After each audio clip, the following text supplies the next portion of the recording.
Hey, this is Bill Bolton from the SpeakingHusky.com and the Speaking Husky DIY Postgraduate Institute of the Communication Arts. I'm excited today. Why am I excited today? I'm excited because this is my first ever The Speaking Husky Teaches video. What am I going to talk about today? I am going to talk about overcoming the fear of public speaking. Why am I going to start out with overcoming the fear of public speaking instead of something else? Because, ladies and gentlemen, I know at least one man who quit a job because he was going to have to give a presentation. So instead of sticking with this job that he liked otherwise, he quit, went out to find something else to do. I could start by talking about eye contact or writing a speech or some of the basics of public speaking that probably all of us have heard about at one time or other in our lives. But the thing is, if we have so much anxiety that we're not going to stand up and make a speech anyway, what good does any of that do us? And by the way, ladies and gentlemen, I have experienced anxiety before making presentations.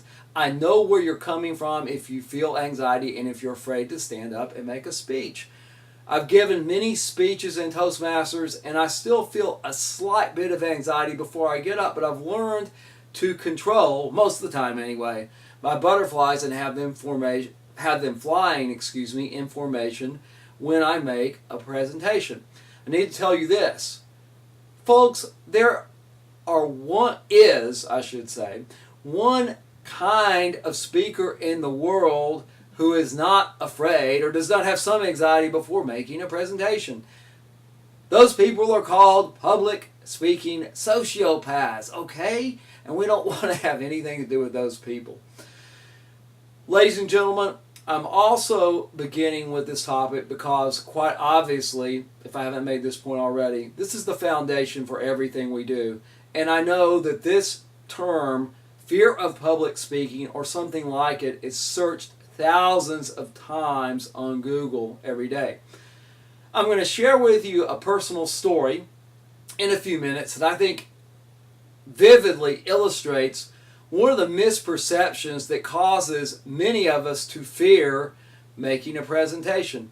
First, though, I want to speak just a bit from a book, an excellent book, or talk a little bit from some things some things I've learned in Scott Berkhan's excellent book, Confessions of a Public Speaker. And you might notice as I was bringing Scott's book up, I might have stumbled a little bit, okay? This brings me to this. One thing that makes many of us afraid of public speaking is we want our presentations to be perfect. And I don't know that the perfect speech has ever been given. So if I stumbled a little bit when I pulled Scott's book up, I think I've said his name before in another video, incorrectly in another video. It doesn't matter. I'm going to keep going. Scott Berkhan, in his book, he lists several great speakers who at one time were afraid of public speaking or just were afraid of standing up and giving a speech throughout their lives. But, ladies and gentlemen, all these people were excellent speakers. Some of them are still with us and some of them unfortunately have passed on. To name just a few, the author Mark Twain, Barbara Walters, James Earl Jones, President John F. Kennedy. And since I'm such a huge rock and roll fan, I've saved my favorite couple of Scott's examples for last. Elvis Presley, during his lifetime, never got over his fear of making a performance. This is one of the most beloved performers ever, and he gave some great concerts. He felt anxiety before every one of those shows, but he went out anyway. He learned how to keep the butterflies flying in formation and to use that anxiety to fuel some great concerts. U2's lead singer Bono says that the morning of every show that U2 gives, he feels nervous. Ladies and gentlemen, I saw U2 last summer. What a great concert. If Bono was nervous, I couldn't tell it. That man, by the way, also in my opinion, is a great public speaker. Ladies and gentlemen, the final thing I want to share from Scott's book is he makes an excellent point that I found some great dark humor in, and I hope you will as well. And he says that there is not one single instance in the recorded history of the human race where someone has found a suicide note that says something like this: well, honey, I would have spent the next 50 years with you, but I had that big presentation to do at work tomorrow, so I ended it all. It just doesn't happen, ladies and gentlemen. In my life, I could talk about things I've done speaking where I forgot what I was supposed to say next, and I can talk about my anxiety, but instead, I think something that happened to my wife illustrates my point a lot better. A few years ago, my wife Emily had been out doing her morning 33-mile run, and she doesn't run that much every day. I think she ran 6 miles or so on that day, and she was walking up to our front door. She gets her key out, she raises it up, and unlocks the door, grabs the knob. She's almost got that door open, or totally unlocked, I should say, and she hears just over to her left this vicious, snarling wolf. I'm not going to try to imitate a snarling wolf. I've seen it 1,700 times on Animal Planet. Still not going to try to do it. Sorry.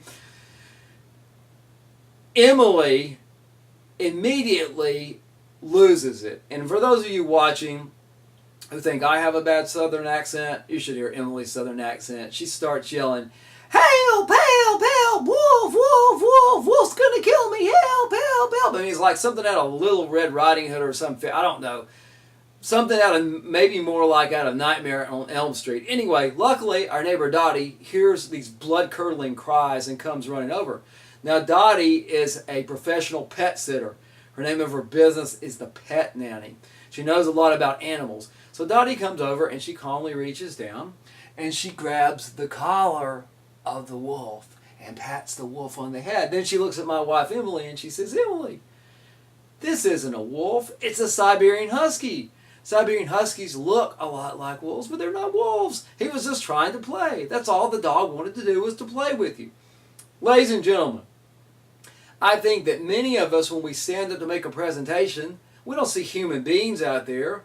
We see vicious, snarling wolves. And my experience after 10 years in Toastmasters is the audience wants to play just like Siberian Huskies want to play.